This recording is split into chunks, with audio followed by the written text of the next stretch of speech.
buenos días. Muchas gracias por su asistencia y muchas gracias al Congreso y a la organización por invitarme a moderar esta sesión. La verdad es que es un momento fundamental el que estamos viviendo y un momento de transición ecológica y energética en el que debemos afrontar muchos cambios y además tenemos por delante un cambio de mentalidad, ¿no? Tenemos dos retos, yo considero. Uno es la comunicación, comunicar para que cambiemos, para que los ciudadanos se impliquen, las administraciones, las empresas, asuman esos cambios como propios. Y otro de los retos es la financiación, que vamos a hablar en esta mesa, porque esos cambios van a suponer inversiones. A mí no me gusta llamarlo como gasto, sino como una inversión, porque esa inversión es mucho más rentable, como veremos, porque nos jugamos nuestro futuro, ¿no? Entonces vamos a hablar un poquito de dónde invertir y las ventajas que tiene esa inversión en sostenibilidad. Me acompañan 4 personas maravillosas que tengo el gusto de moderar y luego conoceremos además un caso de éxito con Estrella Damm que la verdad es que, bueno, si no lo conocen les va a sorprender. Me gustaría dar la palabra en primer lugar a Germán Granda, es director general de Forética. Y bueno, quería, Germán, que nos contaras un poco esas ventajas de ser sostenibles, ¿no?, en un mundo actual. Muy bien, pues muchísimas gracias, María. Encantado de estar hoy en este cuarto congreso con COP16. Muchas gracias por la invitación a Forética. Forética, bueno, pues en este momento congrega a pues una coalición de más de 200 empresas, fundamentalmente grandes empresas, con un objetivo de, bueno, pues de comprensión de la sostenibilidad desde un punto de vista de oportunidad. Hay, desde luego, una base científica que nos mueve, que es la que marca en términos de, bueno, responder a la crisis gemela que se llama ahora del clima y la biodiversidad, con lo cual tenemos que saber que bueno, pues, ese límite que nos marca del 1,5 grados, ¿no?, el IPCC, los científicos, ¿no?, la ciencia, pues es un tema, un elemento que tienen que asumir las empresas en primera persona y marcar los objetivos para ser cero emisiones netas cuanto antes, ¿no? Mejor 2025 que 30 y 40, en función de los diferentes sectores, marcar las trayectorias para que eso pase y ser transparentes a la hora de trasladarlo. Es uno de los objetivos, de luego, que estamos marcando dentro de las empresas que pertenecen a Forética. En segundo lugar, vinculado a la segunda crisis de biodiversidad, somos conscientes, ¿no?, de la pérdida de especies creciente en los últimos años y las consecuencias que tiene, desde luego, que ahondan la crisis climática en términos de, ya no solo de vidas, sino de, bueno, pues dificultades para el desarrollo económico y el progreso de la sociedad en los próximos años. Lo vemos, ¿no?, el incremento de fenómenos meteorológicos extremos, bueno, pues, incidencia de huracanes, incendios en España, bueno, pues limitan, desde luego, la capacidad de cualquier país, de cualquier industria para avanzar y, sobre todo, hacen que las empresas pongan en el foco también la comprensión de cuáles son los límites planetarios y que a la hora de diseñar sus productos, servicios, establecer sus operaciones, desde luego tiene que ser una variable fundamental esa comprensión también científica de cuáles son los límites planetarios. Y todo eso en un tercer reto, que es el de la desigualdad. Y las empresas que están en Forética comprenden y deben comprender, y todas las empresas deben comprender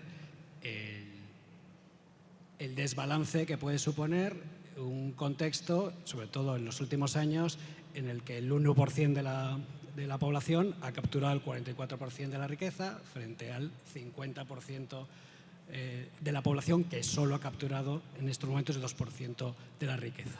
Es el momento de revisar algunos elementos y estar, desde luego, cerca de la sociedad en términos de desigualdad. Lo estamos viendo y las empresas responsables, cuando ha pasado la pandemia, han estado ahí. Lo estamos viendo ya a raíz de la crisis de Ucrania, cómo hay que dar un paso adelante en términos de facilidades, desde luego, a los ciudadanos de financiación, de acceso a productos, servicios de consumo, ¿no?, ante un momento de inflación tremendo de precios de la energía.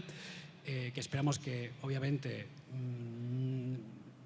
pueda haber voces que, producto de la crisis, de la guerra, de la invasión de Ucrania, digan que la sostenibilidad no es hay que trasladarla a otro momento, pero sin embargo creemos que es la gran oportunidad de hacer, primero, acelerar lo que no habíamos hecho, porque ser independientes energéticamente, apostar por los renovables, hidrógeno verde es fundamental, conectar más con las demandas que necesita la sociedad es fundamental, y es la oportunidad que tienen las empresas, lo vimos en la pandemia. El que ahora lo tenga en su agenda en estos momentos de ayudar a la sociedad en los momentos complicados es el que va a tener éxito de cara a los próximos años. Si estos son los retos, termino con cuáles son las grandes transformaciones, estamos en un momento de transformación, lo decías tú, que son necesarias y que las empresas tienen la oportunidad, y nosotros somos conscientes, y estás al menos en el grupo de 200 grandes empresas que pertenecen a Forética, saben que tienen la oportunidad y la responsabilidad de avanzar en esa línea. Nosotros marcamos 9 rutas de transformación, no voy a marcar todas, no voy a hablar de todas ellas, con una visión: conseguir contribuir a que las empresas en el 2050 consigan ese objetivo, que 9.000 millones de personas vivamos bien, con calidad de vida, dentro de los límites del planeta. Para conseguir eso hay que transformar la energía, lo decía la consejera al principio, necesitamos una energía asequible y cero emisiones, cuanto antes. La movilidad, el consumo.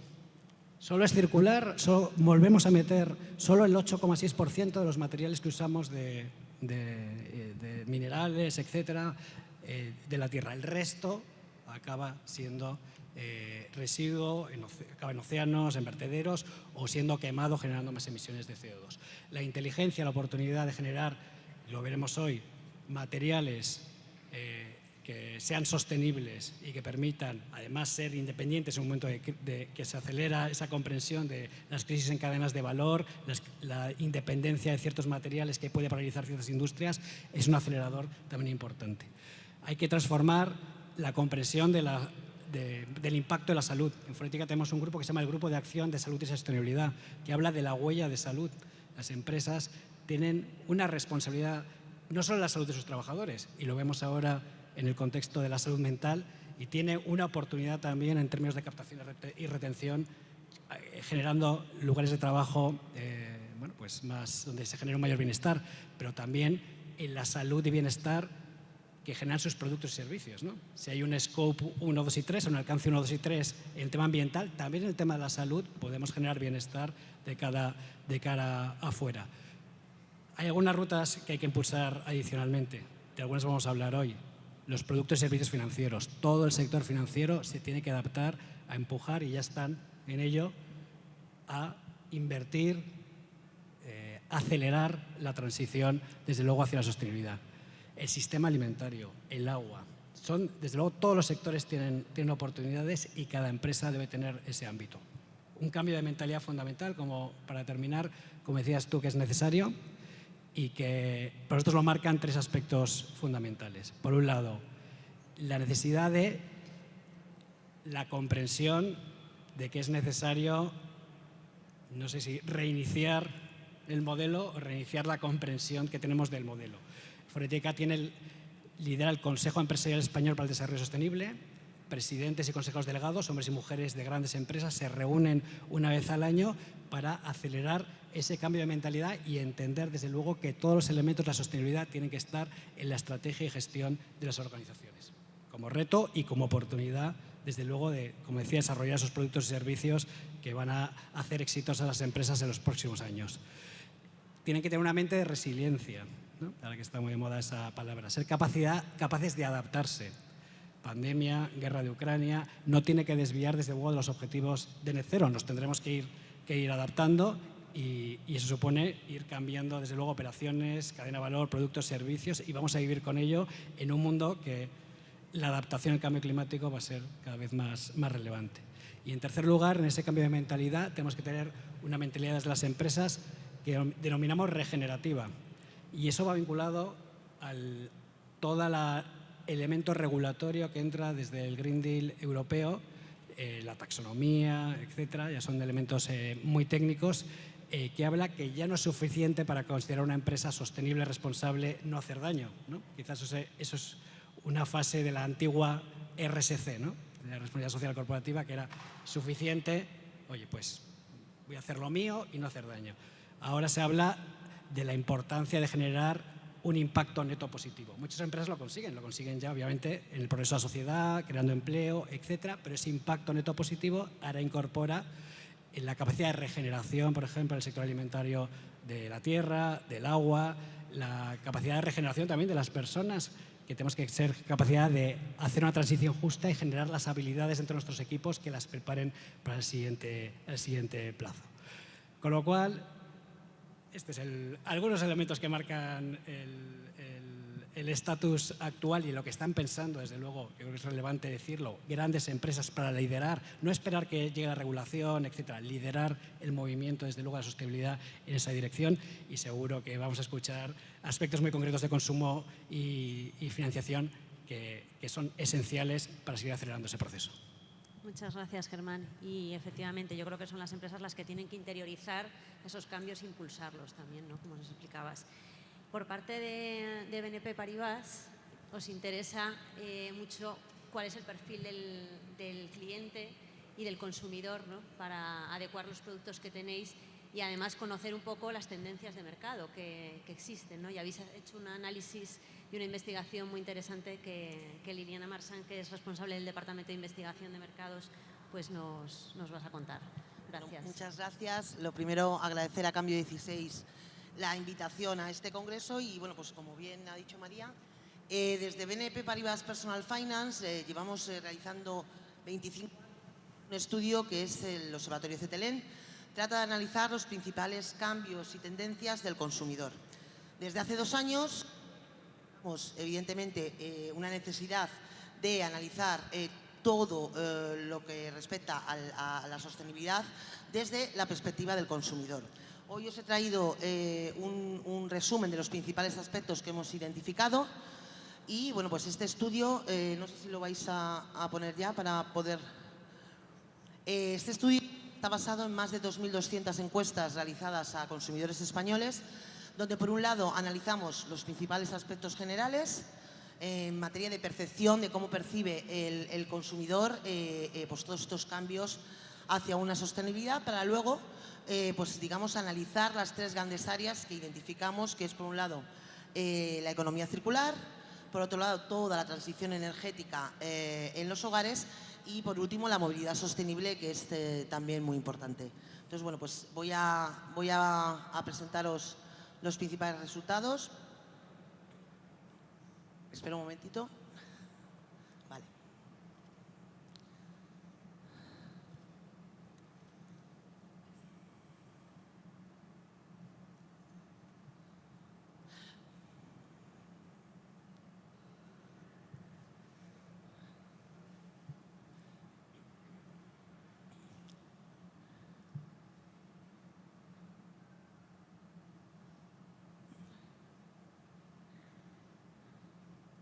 Bien, lo tenemos. Bueno, pues comienzo, como os he dicho, con, digamos, los principales aspectos de sostenibilidad.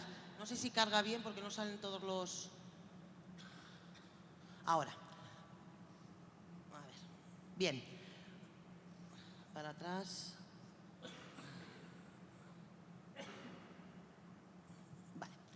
Vemos que el 95% de los españoles nos dice que estaría dispuesto a tomar medidas para contribuir con este cambio climático. 1 de cada 2 nos dice que tiene en cuenta la sostenibilidad a la hora de realizar compras de sus productos. Y 2 de cada 5 nos dice que piensa que en un futuro estaremos ante una sociedad con un consumo mucho más responsable. Pero es también importante decir que el 63% de ellos nos dice que estaría dispuesto a pagar un precio más elevado por aquellos productos que fueran más sostenibles. Este año es la segunda edición de este estudio que hacemos muy exhaustivo, pero es verdad que dentro de los 25 años que llevamos analizando el consumo, hemos preguntado hace muchos años por tema de sostenibilidad y, bueno, pues se quedaba todo un poco más la teoría. Con este estudio hemos visto que los consumidores están cada vez siendo más conscientes y cada vez son más sostenibles. ¿Opinan que consumen más, menos que antes? Bueno, pues como veis, la mayoría nos dice que consume igual que antes, pero hay un 25% que nos dice que consume menos que antes, que hace 3 años. Como veis, les hemos preguntado por qué. Hoy en día, pues podríamos, ante la situación que estamos viviendo de elevada inflación, y bueno, pues de la merma, ¿no?, de los presupuestos de los hogares, podríamos pensar que lo primero que nos iban a decir es que su situación económica no se lo permite. Es verdad que un porcentaje importante nos afirma esto, pero fijaros, el porcentaje más importante es el de aquellos que nos dice que consume menos porque quiere reducir, digamos, el impacto medioambiental. Es decir, aquí ya nos da una primera pista hacia esa conciencia de un consumidor mucho más sostenible. Pero también, perdón, bueno, a ver, ¿se ha ido al final? Perdón, a ver.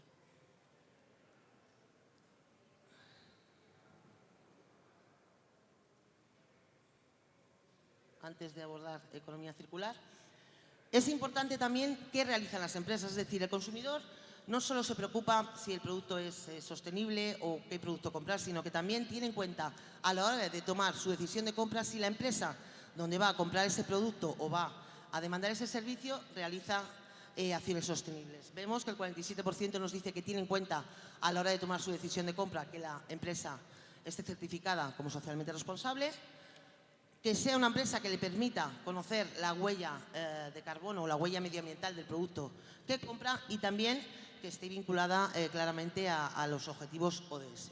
Es decir, el consumidor es cada vez más sostenible, tiene cada vez una conciencia mucho más sostenible y vamos a ver la primera de las áreas, que es todo lo que tiene que ver con la economía circular.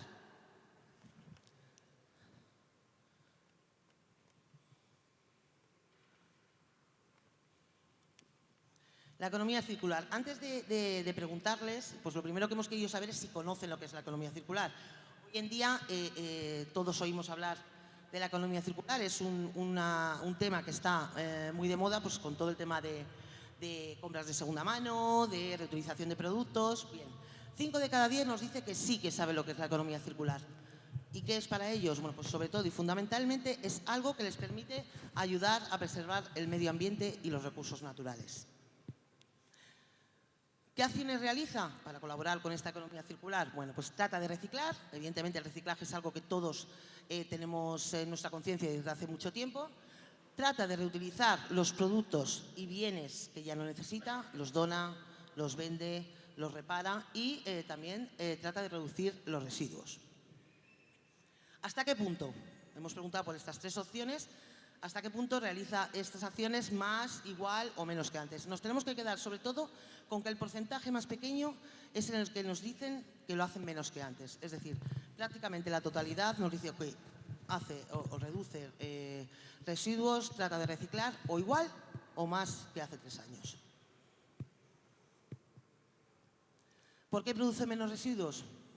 Ese porcentaje que nos dice que intenta reducir menos residuos es porque compra la misma cantidad pero tira menos productos. Es decir, aquí está la base de la economía circular, el darle una segunda oportunidad a productos que a lo mejor hace años nos cansábamos de ellos y los tirábamos, por ejemplo la ropa, y ahora se les da una segunda oportunidad. Segunda mano. La segunda mano, cuando preguntábamos por ello hace 15 años en los estudios, la compra de segunda mano era percibida como algo que solo compraban aquellos que no podían permitirse el comprar un producto nuevo. Hoy en día, la compra de segunda mano no es solo una compra racional, no es solo una compra inteligente, sino que también es una compra sostenible. Hemos preguntado con qué frecuencia realizan compras de segunda mano y, como veis, bueno, pues la mayoría nos dice que realiza al menos una compra alguna vez al año, pero hay un 24% que incluso nos dice que al menos una vez al mes realiza compras de este tipo. ¿Por qué? Bueno, pues evidentemente la mayor parte nos dice que para ahorrar dinero. A ver, todo el tema de sostenibilidad es importante, pero bueno, seamos conscientes de que el bolsillo pues también es importante, ¿no? No vamos a idealizarlo todo de solo consumimos segunda mano por sostenibilidad, porque sabemos que evidentemente el coste más barato es también muy importante. ¿Qué suele hacer el dinero que se ha ahorrado a lo mejor al comprar un bien de segunda mano? Bueno, pues hoy en día, en la actualidad, nos dice 6 de cada 10 que prefiere guardarlo para ahorrar ante esta situación de incertidumbre que estamos viviendo ahora, pero también, bueno, pues el 36% nos dice que lo reinvierte en la compra de otro tipo de producto. Otro tema importante son el índice de reparabilidad y el índice de durabilidad. Este porcentaje es la importancia que le van a dar o que le están dando ya los consumidores a que los productos que compran les ofrezcan este tipo de información. Ya llevamos tiempo diciendo que el consumidor es cada vez un consumidor mucho más informado, un consumidor que, como todos sabemos, tenemos a través de nuestros dispositivos móviles, estamos informados las 24 horas del día y si antes comprábamos por impulso, ahora las compras son mucho más racionales y cada vez queremos más información. El rating es otro tipo, digamos, pues, que también se puede meter dentro de la economía circular. Como veis, evidentemente, el porcentaje más elevado es el de aquellos que nos dice que estaría dispuesto pues, a utilizar el renting para temas de movilidad, que es lo que más conocemos y lo que más desarrollado está. Pero quedaros con los otros. Es decir, hace 10 años era impensable que un consumidor estuviera dispuesto a utilizar un renting en vez de una compra para un smartphone, para una tablet, para una televisión, incluso para una nevera o un mueble. Es decir, aquí estamos viendo ese cambio de tendencia que ya lo venimos notando de pago por uso y no compra, ¿no? Es una tendencia que veníamos observando en los consumidores más jóvenes, pero que cada vez se está generalizando a segmentos de otras edades. La transición energética es otro de los temas que hoy se van a tratar con mucho detalle aquí. La transición energética en los hogares.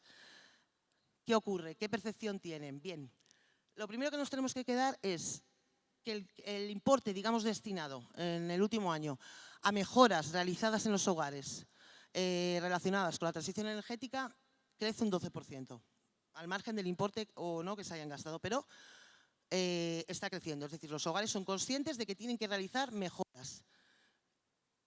¿Cuáles? A ver, aquí se ve. Vale. Bien.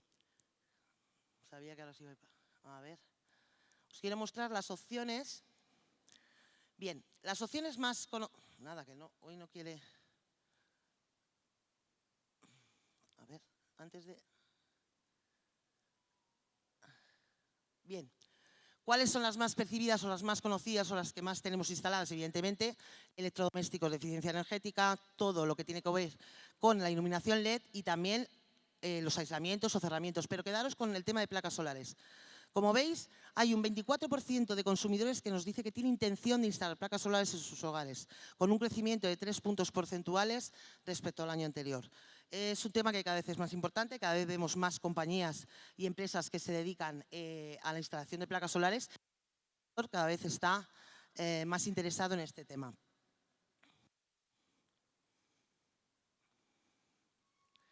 Pero, evidentemente, pues hay aspectos positivos y aspectos negativos. ¿Cuáles son los principales aspectos? Pues evidentemente el ahorro económico en la factura de energía y más ahora en estos tiempos en los que el precio de la energía está tan elevado. El ahorro energético en cuanto a la energía que consumimos y también las subvenciones y las desgravaciones fiscales a la hora de adquirir este tipo de productos. Pero como en toda compra también existen frenos. Somos conscientes que el precio de instalar placas solares es bastante elevado, el costo de mantenimiento a largo plazo y también la durabilidad o vida de la instalación. Es decir, son productos realmente relativamente nuevos para los consumidores. No conocen si funcionan bien, si no funcionan bien, la durabilidad. Entonces, digamos, un consumo que todavía queda mucho por conocer de él, pero que notamos ese aumento en el interés. Las ayudas públicas que hemos preguntado, como veis aquí, lo que os tenéis que quedar es que todavía hay mucho desconocimiento de estas ayudas. Es decir, todavía hay que fomentar mucho más la información de todas las ayudas posibles para, digamos, ofrecernos una reducción en el precio, pero cada vez son más los que se informan y las utilizan. Si veis, aquellos que ya han instalado placas solares, el porcentaje de los que han utilizado las ayudas, y sin embargo, en los que está pensando en hacer instalación, veis que el porcentaje de aquellos que van a solicitar ayudas crece. Movilidad sostenible, y termino ya con las 3 áreas analizadas. Las 2 principales conclusiones que sacamos es 7 de cada 10 españoles considera importante o muy importante la movilidad urbana sostenible y todas las acciones de las ciudades para regularla y mejorarla. Y 8 de cada 10 considera importante o muy importante la inversión que las instituciones públicas tienen que hacer para, bueno, pues, digamos, los transportes más ecológicos.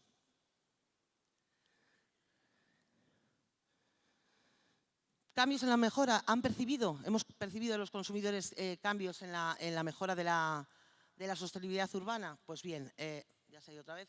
La mayoría dice que percibe que hay mejora en los transportes alternativos como bicicletas o patinetes, en los carriles bicis y también incremento en los puntos de alquiler de medios de transporte sostenibles, pero con digamos una caída respecto a la percepción que tenían en el año.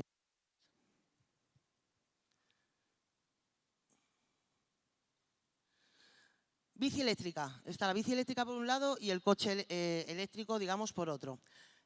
Los factores importantes a la hora de comprar la bici eléctrica, hemos preguntado si estaría dispuesto a comprar una nueva o una de segunda mano. Si veis, hace 3 años la mayoría optaba o tenía intención de comprar una nueva y hoy por hoy 6 de cada 10 de los que quieren comprar una bici lo haría de segunda mano. Los principales motivos, el precio, pero tanto para la compra de una nueva como para la compra de una segunda mano y también, si os fijáis, que la tienda o marca, los que comentaba al principio, realice acciones de sostenibilidad. Coche eléctrico, pues es otro tema, pero aunque los porcentajes veamos que son, digamos, de intención de compra de coche eléctrico o híbrido todavía son bajos, hay que quedarnos con que por primera vez, en los años que llevamos preguntando por intención de compra de coche eléctrico, el porcentaje de intención de compra de este tipo de vehículos supera a aquellos de tradicional. Con esto nos tenemos que quedar.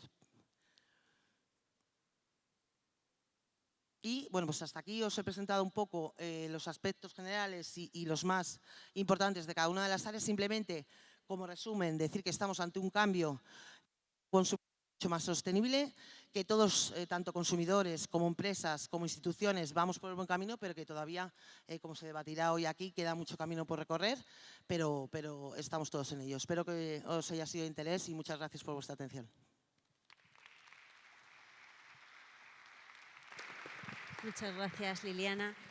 Bueno, queríamos en esta mesa también conocer un poco la parte de las pymes y la financiación.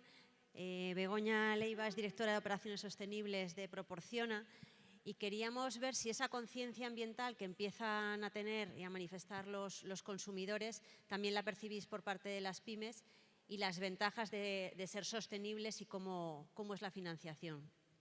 Muy bien, bueno, antes que nada, muchas gracias, María, muchas gracias Clima 16 por la invitación a participar en este congreso. Y bueno, ya aterrizando un poco más en la visión de las pymes, yo normalmente cuando participo en algún tipo de evento y hablo de la sostenibilidad en las empresas y demás, casi siempre empiezo con la misma imagen, que es una imagen que es muy impactante de tornados, tierra seca, incendios y demás, porque nos da una visión del impacto de que cada vez está habiendo más fenómenos meteorológicos extremos, de que cada vez está habiendo más problemas para las empresas porque está habiendo pérdidas económicas bastante grandes, pero toda esta realidad del cambio climático choca de frente con la realidad de las pymes. Las pymes, que no olvidemos que es el 99% del tejido empresarial español, tienen otra serie de problemas, que es el asumir la subida de precios desorbitada que están viviendo de materias primas, de energía, de todos de sus procesos de producción. El no poder trasladar esa subida de precios al cliente final, porque también está sujeto a ese efecto. Y por otro lado, su otra preocupación es el mantenerse en el mercado, en un mercado que cada vez es más competitivo a escala global, donde cada vez hay más agentes en el mercado, hay mucha más importación de productos extranjeros y bueno, ya se va poniendo algo de freno, pero la realidad es que todavía los productos que se importan en España, muchos de ellos no están sujetos a una normativa tan estricta como lo están las pymes aquí en España. Con lo cual todo eso supone que las pymes vivan en un momento pues casi de supervivencia, de mantenerse en el mercado, de ir mirando el coste al detalle y demás. Entonces, la sostenibilidad es una necesidad, el apostar por la sostenibilidad, el hacer un cambio de modelo productivo hacia una economía cero en carbono, el promover la economía circular, todo eso es una realidad y hay que ir a por ello. Y las grandes empresas ya lo están haciendo y de hecho la mayoría de ellas ya lo tienen totalmente superado. Entonces, para que las pymes entren también en esta línea de transición hacia una economía más sostenible, hay dos vías principales para hacerlo. Pues una sería vía regulatoria, bueno, pues vía normas, vía imposiciones legales, pero esto al final no deja de suponer una mayor carga para las empresas que la mayoría de las pymes ni tienen los recursos personales, ni tienen los recursos económicos, ni tienen el conocimiento para poder afrontar toda esta normativa de temas medioambientales, por ejemplo. Y la otra segunda vía que hay para arrastrar a todas esas pequeñas empresas hacia la transición a una economía sostenible sería vía agentes del cambio, es decir, que grandes empresas que ya tienen totalmente interiorizado el tema de la sostenibilidad o incluso administraciones públicas, pues que actúen como agentes o impulsores del cambio. Por ejemplo, imaginaros que una pequeña empresa de 1 o 2 trabajadores incluso pudiese tener acceso de manera gratuita a una plataforma donde pudiese tener esa primera toma de contacto con la sostenibilidad, pudiese estar acompañada en todo momento por un experto que le guiase para calcular su huella de carbono, para decirle lo que tiene que hacer para reducir esa huella de carbono, para asesorarle en implantar un plan de ahorro energético que al final también le va a suponer un ahorro económico y ahí ya lo ligas con su preocupación diaria. Para que le dé a conocer pues, qué son los objetivos de desarrollo sostenible, porque como has dicho tú muy bien, los consumidores ya están valorando el que una empresa en sus productos tenga un sello de huella de carbono o de ODS. Pero las pymes no saben lo que son las ODS y mucho menos si ellos pueden contribuir de alguna manera. Bueno, pues que de una manera gratuita y muy simple, pues las pymes pudiesen tener acceso a todo ello. Bueno, pues al final eso es lo que hacemos nosotros en Proporciona. Por ejemplo, Proporciona es una consultora tecnológica y medioambiental y nuestros clientes son entidades aseguradoras y bancarias que ya están dando a sus clientes de manera gratuita el acceso a todo ese tipo de servicios. Como decía, es una necesidad, esa transición hacia un modelo cero en carbono es una necesidad y las ventajas son innegables y se han dicho a lo largo de la mañana, pero hace falta ese impulso, ese plus de que todos nos comprometamos y ayudemos a que las pymes también entren por esa vía y que les demos las herramientas para hacerlo. Y de momento sería todo. Gracias, Begoña. Luego hablamos, tenemos un diálogo. Jesús Mar Domingo, que es director del área de sostenibilidad e innovación del Instituto de Estudios Bursátiles y socio de Dentons. Queríamos conocer la financiación, qué reto supone para las pymes, si realmente están invirtiendo en sostenibilidad y cómo lo pueden hacer. Pues buenos días, muchas gracias por la invitación. En efecto, pertenezco al Instituto de Estudios Bursátiles y también trabajo en un despacho de abogados. Lo digo para que, como punto de partida, ni soy una pyme ni soy empresario. Hubiera elegido otro camino en mi vida profesional, probablemente, en vez de ser abogado. Pero sí que me permito apuntar humildemente que en este despacho en el que trabajo actualmente, que es un despacho muy grande que está en todas partes del mundo, incluye en su logotipo, al principio del nombre, unas letras en chino, ¿vale? Esto significa que tengo 4.000 compañeros chinos en el despacho que me dan una información muy valiosa, mucha relacionada con el mundo de la sostenibilidad. Y segundo, que en mi trabajo profesional estoy muy relacionado con el mundo latinoamericano. Y esto me está influyendo muchísimo, tanto en la visión de lo que es la sociedad, el impacto de la gobernanza, la importancia del punto E del medio ambiente, pero la realmente importancia de la S, de lo social, y mucho más aún todavía de la gobernanza, porque la gobernanza es la única que nos va a permitir gestionar todo esto con unos principios de largo plazo. Y a veces nos olvidamos que ese es el elemento fundamental, ¿no? Luego me gustaría contar una idea en ese mundo. No soy empresario, pero creo que yendo a los empresarios y viendo lo que se produce en ese entorno, pues creo que tenemos algunas herramientas muy importantes. Decía lo de los chinos porque, a pesar de trabajar con Latinoamérica y estar relacionado con China, yo pertenezco a Europa, que somos un continente, algunos dicen que algo decadente, pero realmente muy preocupados con este tema de la sostenibilidad, pero con un efecto de impacto real en el planeta, en un planeta que antes decía en la primera comparecencia que el planeta es de todos, es decir, que esto no es un problema solo de los europeos.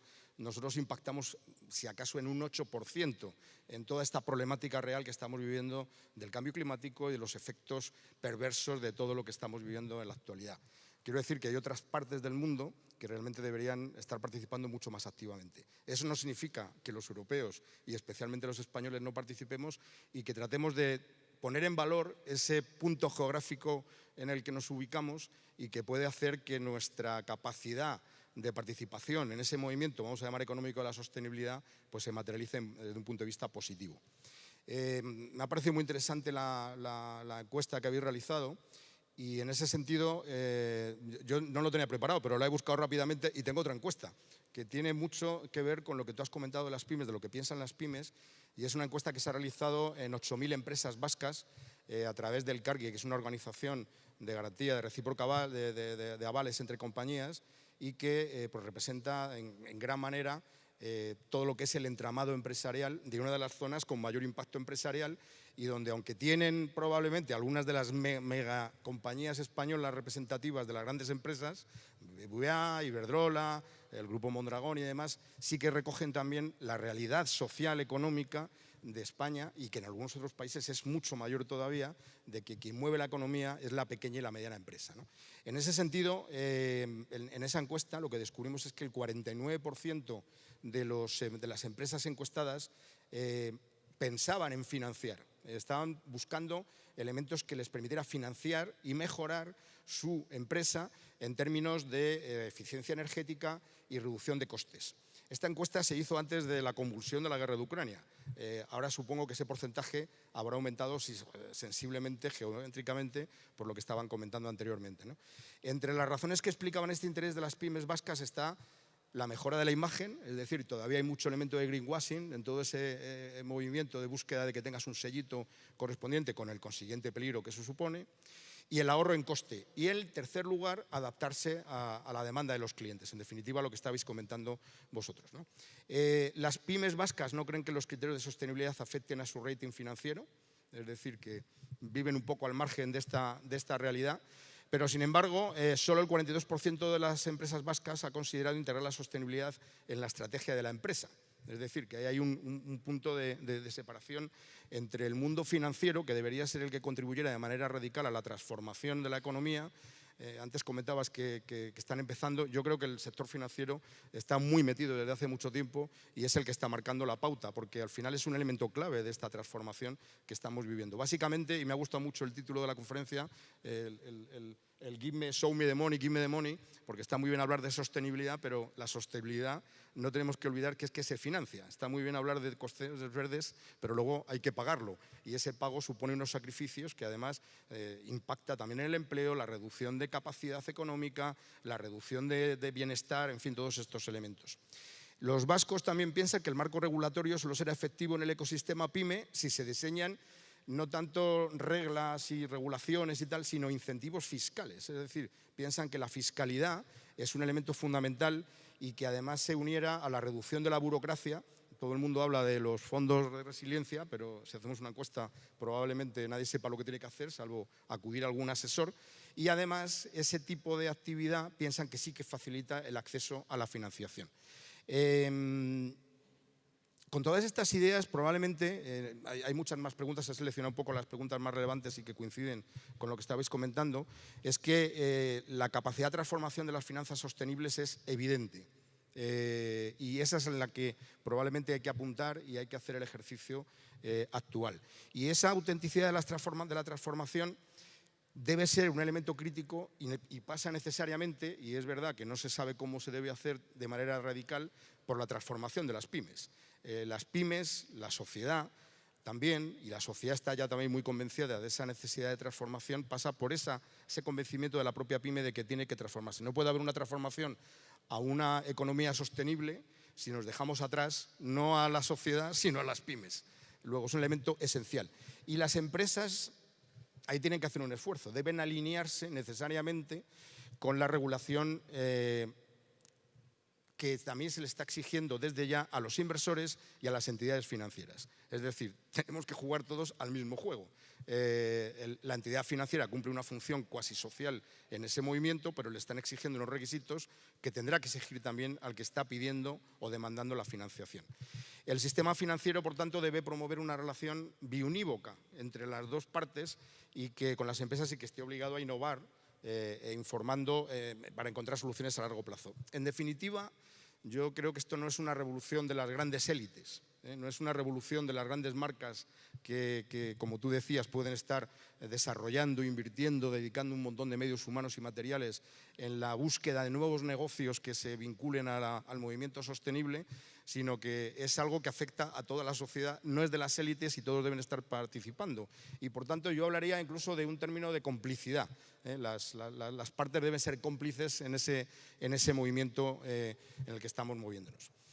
Antes hablaba que la G probablemente se convierta en uno de los elementos esenciales, creo que más importante incluso que el del medio ambiente y el elemento social, y básicamente porque bueno, todavía se producen algunas anomalías del sistema. Nos falta armonización de información, nos falta que todos estemos en el mismo camino, nos falta tomar medidas y establecer compromisos medioambientales que estén armonizados y que todos vayamos en la misma dirección, que los chinos y los europeos estemos en el mismo canal de comunicación, en fin, una serie de elementos. Y mientras tanto, mientras eso no se consigue, toda la canalización de las inversiones en objetivos de largo plazo solo pasan por un ensalzamiento, un reforzamiento de la G, es decir, de esa capacidad. Pero para mejorar esa G, pues hay que tener en cuenta primero que incluso el término ESG parece confuso y es difícil de definir. Yo creo que incluso se queda corto, ya habéis mencionado los objetivos ODS, habría que elevarlo a la categoría y empezar a hablar de unos elementos superiores.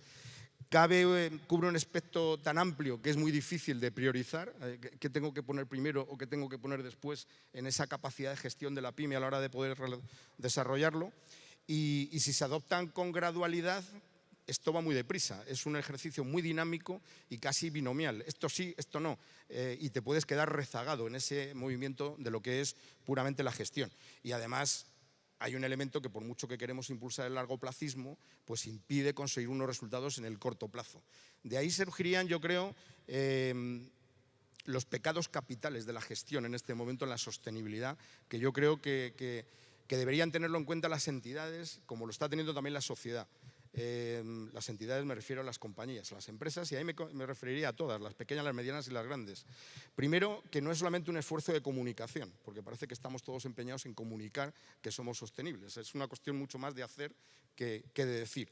Es una actuación que debe desconectarse desde luego de la estrategia de la compañía. Quiero decir que la compañía tiene un objetivo con un negocio, pero que a la hora de desarrollar toda esa gestión tiene que ser alguien que no esté afectado o contaminado por la actividad que está desarrollando en el día a día. Es un enfoque, lamentablemente, a día de hoy, a pesar de que creo que es la gestión la importante, enfocado al cumplimiento de normas. Unas normas que tampoco están armonizadas y están también en fase de desarrollo. Unas normas que además están pivotando en torno a un concepto que también está muy manido, es muy manido ahora y todos hablamos de palabras raras, resiliencias, sostenibilidades y taxonomías. Una taxonomía que tampoco acaba de centrarse. Este es un debate fundamentalmente científico. Son los científicos los que están diciendo que el mundo se va a acabar. Y ese debate científico se está trasladando, en el caso de Europa, en Bruselas, en cientos y millones de folios que desarrollan técnicos a partir de un debate científico, pero que luego tiene una incidencia política radical. Y lo estamos viendo, lo habéis comentado también, pues el efecto de un cambio de qué es verde o no es verde en el consumo de energía como consecuencia de una guerra y que tiene que hacer priorizar unas cosas antes que las otras. Luego, ahí en esa reflexión se ha quedado atrás todo el debate puramente científico y nos hemos ido al debate puramente de necesidad vital, dando prioridades a unas cosas diferentes, ¿no? El otro pecado capital fundamental, y también lo estamos insinuando, y eso ya en las medianas más que en las pequeñas, es la implicación del cuerpo directivo.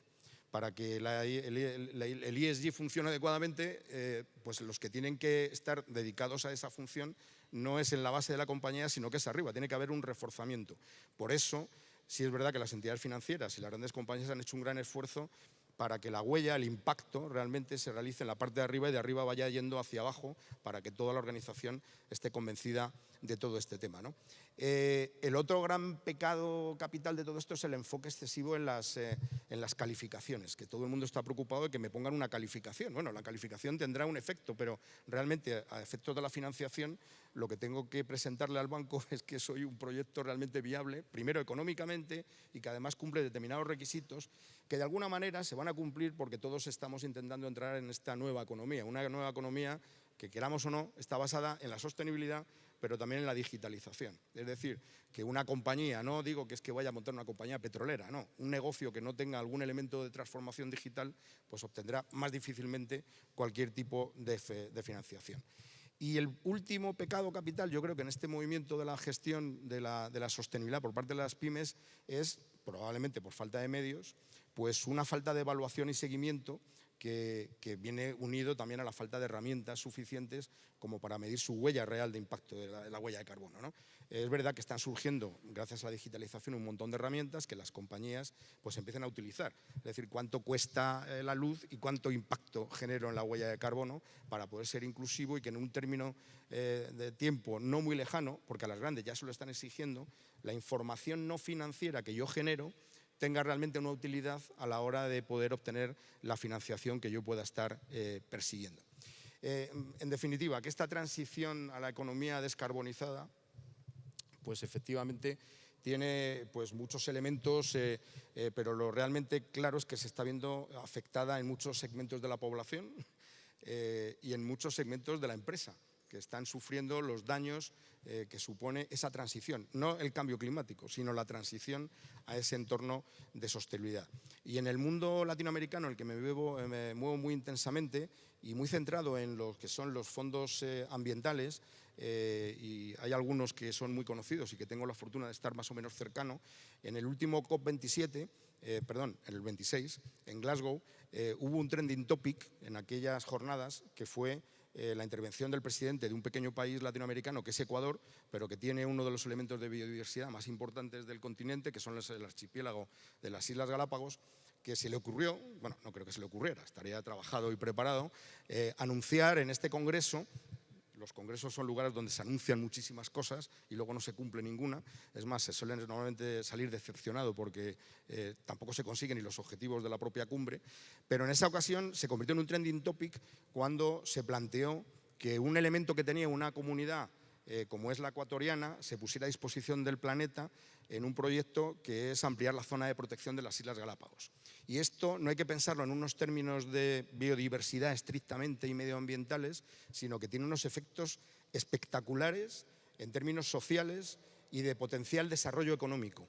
Es una operación primero transfronteriza, es decir, que por primera vez hay una coordinación de varios países que han dicho vamos a ir juntos a hacer algo que realmente nos impacta y que nos afecta. Y esos países han sido Ecuador, Colombia, Panamá y Costa Rica, que con la zona de ampliación sus aguas territoriales se han visto afectadas.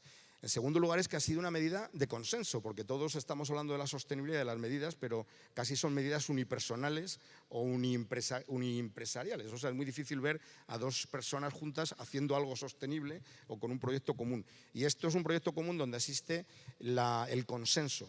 Y el consenso, no de los políticos, de las administraciones públicas, del sector público, que ese es permanente, sino el consenso del entramado empresarial.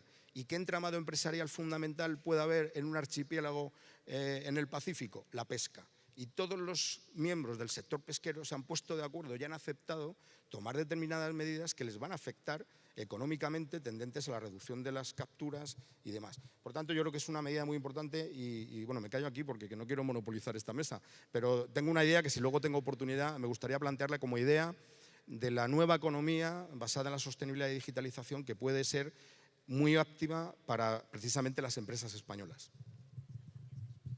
Abrir un poco el diálogo, me gustaría darle la palabra, invitar a Fede Segarra a subir. Yo creo que sí, me parece que… Bueno, eso me habían pedido. Si estás listo, ¿te parece? A que nos cuente un caso práctico, un caso de éxito de cómo aplicar la sostenibilidad a un producto que habéis desarrollado en Estrella Damm y que además, bueno, pues tiene muy buena acogida por parte de los consumidores.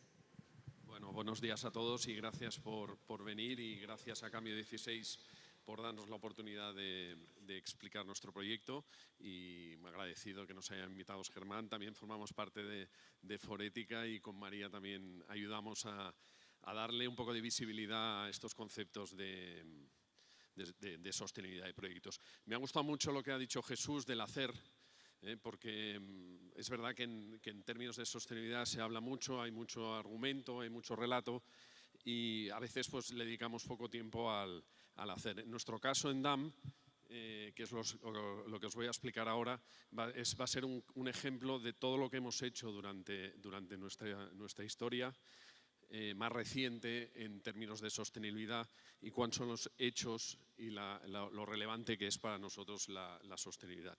Yo había preparado una presentación, no sé si está disponible. Gracias.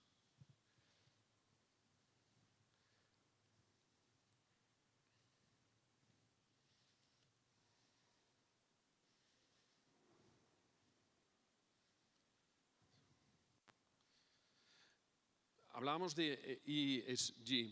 En este caso, en la presentación que ahora os compartiré, yo lo he centrado especialmente en medio ambiente.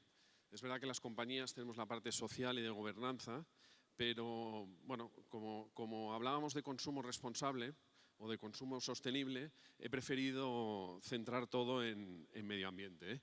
Bueno, aquí es la presentación. Si tenéis alguna queja o queréis hacer alguna pregunta, pues aquí están mis datos en las redes sociales y encantado de poder compartir con vosotros dudas o lo que queráis.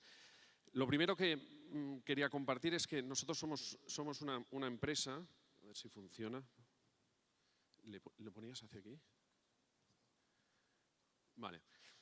Bueno, perdona, la presentación la voy a hacer en tres bloques. Uno, os explicaré Estrella Damm, ¿vale? qué es la empresa, el origen de la empresa, la historia. Luego un concepto que todo el mundo conoce, pero que vertebra mucho nuestra identidad y nuestros valores y nuestra manera de hacer las cosas, que es el concepto mediterráneamente y que linka muy bien con la sostenibilidad y la manera de vivir que tenemos en los mediterráneos. Y finalmente, del campo a la mesa, que es la presentación más específica de los hechos y acciones específicas que hemos hecho para mejorar nuestro impacto y reducir nuestra huella de carbón. Bueno, para nosotros es importante, sobre Estrella Damm, irnos hace 146 años. Hace 146 años una persona que se llama Koopmans Dam, por lo tanto ya sabéis que la marca Damm viene de un apellido, huye de una guerra, en ese momento la guerra franco-prusiana, por lo tanto vemos que no acabamos de aprender, pero bueno, han pasado 146 años y seguimos con lo mismo, y es un maestro cervecero y decide irse a Barcelona para hacer lo que sabía hacer, ¿no? Que era cerveza.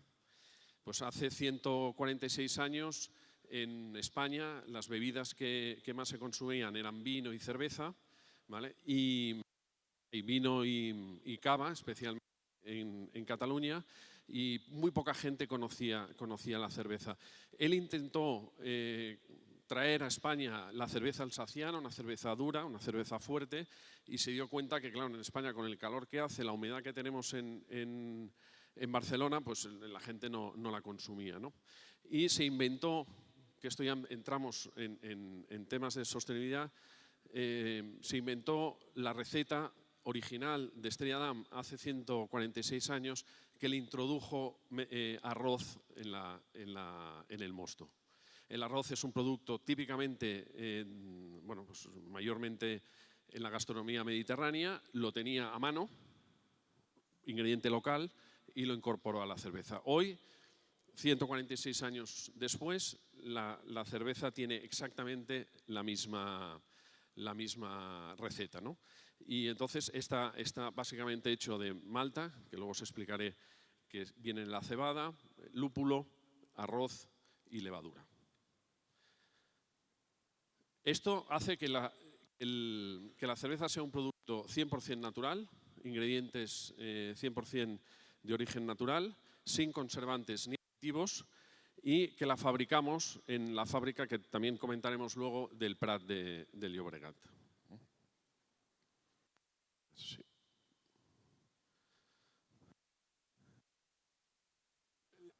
Mediterráneamente, primero el producto se adapta a la región, producto local, incorporamos arroz. Hablamos de la S de social, simplemente una pincelada.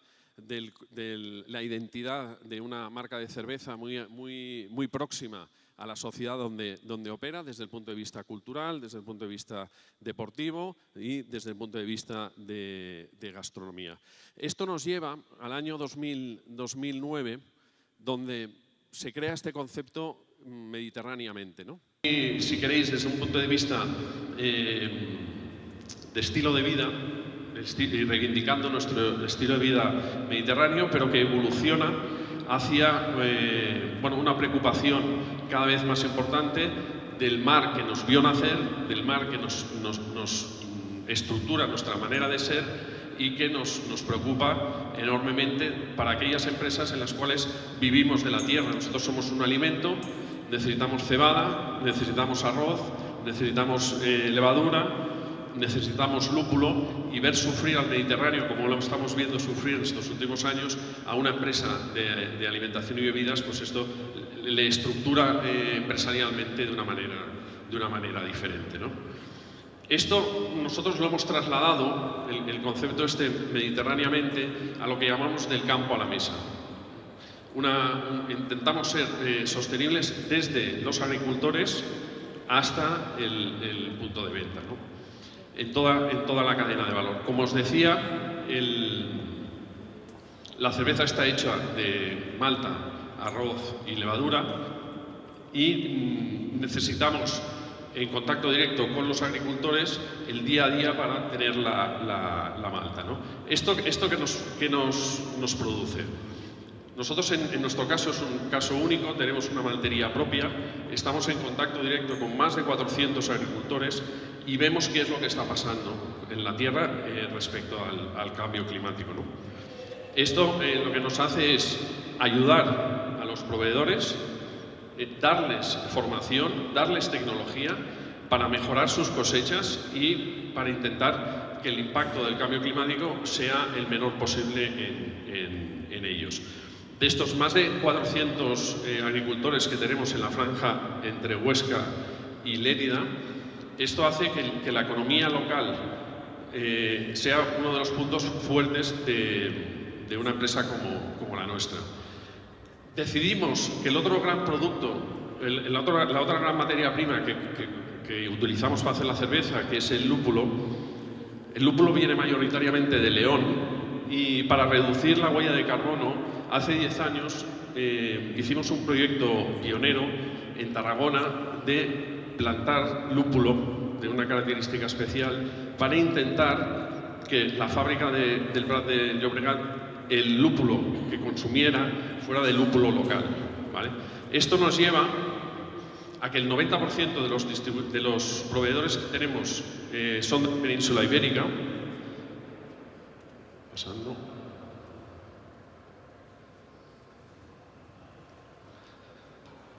El 80%, que esto es muy importante, el 80% de la cebada procede de fincas situadas a una distancia inferior a 200 kilómetros. Esto con la guerra ha sido una inversión que hicimos hace mucho tiempo, que hoy en día nos da una solidez empresarial, ¿no? Arroz de origen mediterráneo, básicamente del delta del Ebro. Maíz para otras especialidades de cerveza de la franja de Huesca, y, como os comentaba, lúpulo de zonas de cultivo en Tarragona que apuestan directamente por la economía local. Además, como empresa y por el compromiso con toda la cadena de valor, intentamos que nuestros proveedores sean sosteniblemente responsables, ¿no? Y hacemos una labor no sé si de tractor o de acelerador, para que nuestros proveedores también se unan a esta estrategia de sostenibilidad. Os pongo aquí que el 35% de nuestras empresas proveedoras consumen electricidad 100% renovable. Lo leeré aquí. El 71% cuenta con planes de acción para reducir el consumo de energía. Esto nosotros no tenemos obligación de hacerlo ni de pedírselo, pero forma parte de nuestra manera de ver el negocio. El 36% reporta sus emisiones de CO2. Esto, se ha ido. Y al final salía el porcentaje. Nosotros hemos creado un sistema de certificación o un sistema de evaluación en 21 criterios para hacer no es un ranking o para chequear que todos nuestros proveedores pues estén alineados con la estrategia de sostenibilidad de la empresa. Esto es EcoVadis, Y lo que os comentaba, que el 32% dispone de planes de acción documentados para reducir el consumo de agua. Si nos vamos a la fábrica, una fábrica de cerveza es especialmente la nuestra que tenemos en Barcelona, son instalaciones muy grandes, donde la sostenibilidad ha jugado un papel importantísimo en los últimos años como vía de eficiencia y vía de rentabilidad. Afortunadamente, la rentabilidad es un factor clave para el impulso de la sostenibilidad, y las empresas rentables tenemos la posibilidad de mirar un poco más a medio y a largo plazo, y nos permite realizar inversiones en sostenibilidad que tienen un objetivo claro en cuanto a tu propia identidad y en mejora de la eficiencia y rentabilidad de la propia compañía. Aquí os pongo algunos datos, tampoco quiero repasarlo todos, del nivel de eficiencia y responsabilidad que tiene una fábrica como la nuestra en Barcelona. 100% de energía eléctrica certificada, generación de energía para autoconsumo, amplio parque fotovoltaico y reducciones de consumo de agua que luego veremos.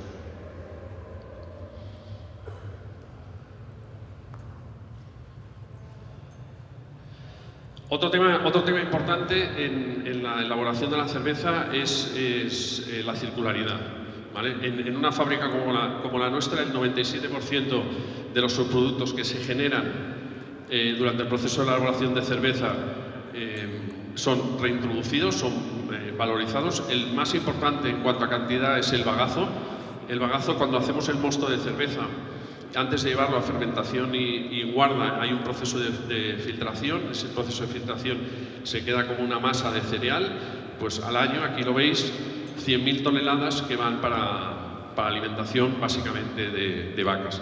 La levadura que utilizamos en la fermentación, pues que se utiliza 4 o 5 veces, al final también deja un pozo que en este caso se utiliza para la alimentación. En definitiva, bueno, os lo digo aquí, pues el 97% de los subproductos se reintroducen en la cadena. Igualmente en los envases, sabéis que en la hostelería el envase es retornable, por lo tanto las botellas que consumimos en el bar, sea de tercio o de quinto, vuelven a la fábrica. El 100% de las etiquetas que limpiamos, porque hay que lavarlas, se vuelven al proveedor de cartón y de papel. Por lo tanto, el proceso de circularidad en este caso es total, desde el propio envase hasta la etiqueta. Respecto al otro punto que también genera bastante preocupación, que es el tema de los envases. Al final, pues una cervecera como la nuestra puede estar colocando al día millones y millones de unidades de consumo, que ojalá cada día sean más. Si el negocio era bien, pues tiene un impacto directo en el medio ambiente, ¿no? Y entonces es importante que empresas y el sector en general trabajemos para que el impacto cada vez sea menor. Importante, no solo el nuestro, sino el sector en general. En nuestro caso, el dato exacto es el 75% de los envases que colocamos en el mercado son retornables, tanto en barril como en botella, y el 100% de los envases que ponemos en el mercado son reciclables. Colaboramos con Ecovidrio y Ecoembes como empresa asociada totalmente. Ecovidrio, deciros que estamos actualmente en niveles top en Europa, con el 80% del vidrio reciclado recuperado en el canal, cosa que es un objetivo, bueno, que es una realidad bastante importante.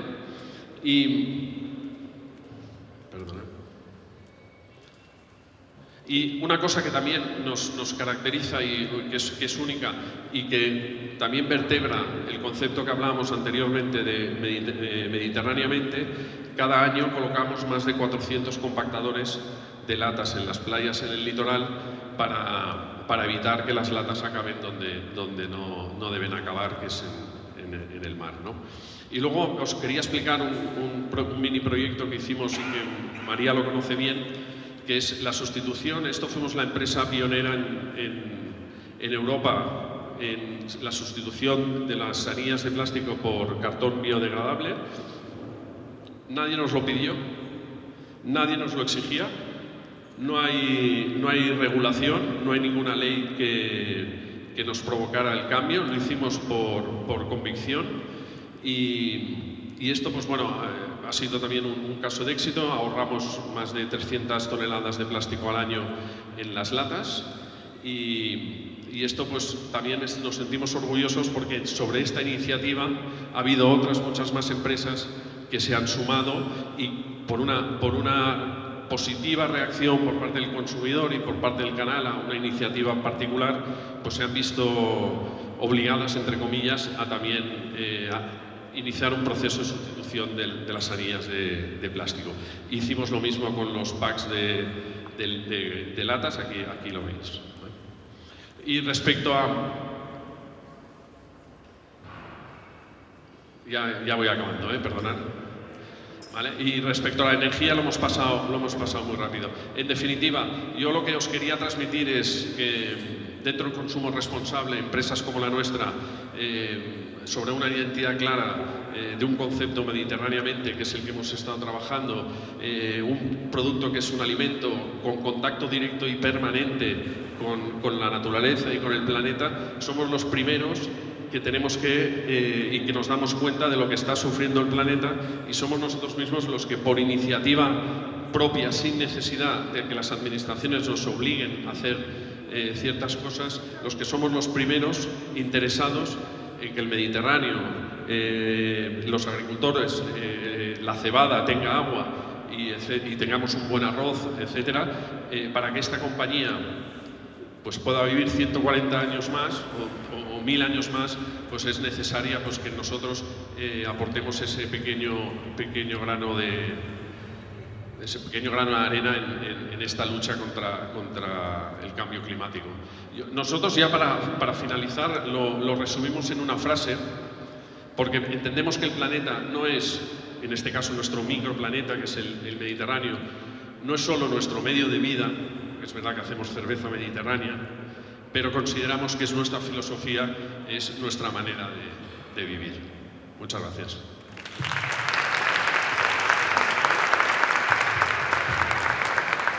Muchas gracias, Fede, y felicidades por todos estos éxitos. Nos hemos pasado un poquito de tiempo, pero me gustaría daros un minuto final de intervención a cada uno, simplemente para cerrar la mesa y que me contéis qué sectores, así en un titular, son los que sí que están apostando por la sostenibilidad y otros que a lo mejor les queda un poquito más por lanzarse. Germán. Yo creo que toda empresa, equipo de dirección con una gobernanza inteligente, en un momento de transformación, tiene que capturar la oportunidad de sostenibilidad. Es la forma de hacer las cosas y la oportunidad de acercarse a las cosas y la oportunidad de acercarse a la sociedad del medio ambiente, con lo cual es que no hay ninguno está ajeno a este ámbito. Obviamente, sector energético, alimentario, ante una crisis de sistemas alimentarios que vamos a vivir, ¿no? Estamos viviendo ya en los próximos años, movilidad, todo el entorno de infraestructuras y la posibilidad, ¿no? Lo comentaba la consejera al principio, de generar eficiencia, ¿no? Con cubiertas, etcétera, ¿no? Pues va a ser un elemento fundamental. En todos los sectores va a haber la gran oportunidad de cambiar la mentalidad en la gobernanza y estructurar una estrategia de sostenibilidad y arrastrar a toda su cadena de valor, lo decía Adam, ¿no? Estar con ellos, en este momento además, ¿no? Importante, estar con ellos para avanzar con ellos en la sostenibilidad, tanto proveedores como el sector, como la logística, como el consumidor, que vamos a poder ofrecerle productos y servicios que están alineados a la forma que quiere vivir en este momento. Muchas gracias, Germán. Liliana, ¿cuáles son lo que más está demandando el consumidor en sostenibilidad. La compañía, ¿entendido? Sí. Desde BNP Paribas Personal Finance, nuestro propósito es apoyar y promover un consumo mucho más sostenible y responsable, apoyando tanto a nuestros clientes como a nuestros partners. Y de hecho, bueno, pues una de las maneras es ir analizando todos estos cambios que se dan en el consumidor y bueno, pues estamos fomentando cada vez ese consumo más sostenible, por ejemplo, a través de acuerdos con todo lo que tiene que ver con la transición energética, con grandes empresas de placas solares, en temas de movilidad con las mayores partners de bicicletas y de automóvil de nuestro país y ahora recientemente también con todos aquellos partners que están, digamos, presentes en la economía circular. Muy bien, gracias. Begoña, en las pymes. Bueno, pues yo diría, como ha dicho Germán, que todos, que al final ya no es una opción el ser sostenible o no, es la forma de hacer las cosas a partir de ahora. Pero quizás por mi trayectoria profesional, en el sector donde más avances he visto en las pequeñas empresas ha sido en el de la construcción, donde están apostando de manera muy fuerte por todo lo que es la economía circular, por reutilizar materiales, por todo lo que es construcción sostenible para ahorrar, para ser más eficientes energéticamente y ahorrar energía. Pero en definitiva creo que todos los sectores están, y las pymes de cualquier sector están apostando o lo están intentando por la sostenibilidad. Muchas gracias. Jesús, para terminar. Hola, sí. Muy relacionado con todo lo que estamos hablando de financiación, de gestión, de sociedad e incluso de cerveza, porque yo creo que de los factores que más se identifican con una colectividad está la gastronomía y la alimentación y la cerveza, en definitiva, ¿no? Pero junto con ese factor hay otro muy relevante y que a veces nos olvidamos de él, y pensando en términos de nueva economía, y España tiene un PERTE muy centrado en esa materia, está el idioma que hablamos, el idioma común que hablan 300 millones de habitantes en el planeta, que se convierte en uno de los idiomas que tiene más impacto en muchos aspectos y que en el ámbito de la biodiversidad se localiza fundamentalmente en Latinoamérica, donde se concentra prácticamente la biodiversidad del planeta. Y probablemente, y esto lo saben muy bien los anglosajones, el idioma es una herramienta de crecimiento económico que, utilizado en ese sentido y en esa dirección, puede convertirse pues, en un motor total y absoluto de la economía, y no solamente en cuestiones que se nos pueden venir rápidamente a la cabeza, sino en aspectos de aprendizaje, de cultura, de turismo, de gastronomía, de alimentación y, en definitiva, de todos esos elementos que, bien gestionados, nos llevan a esa transición sostenible de la que siempre hablamos. Muy bien, muchas gracias. Bueno, me quedo con lo de crear redes que impulsen y que nos ayudemos unos a otros. Muchas gracias por su atención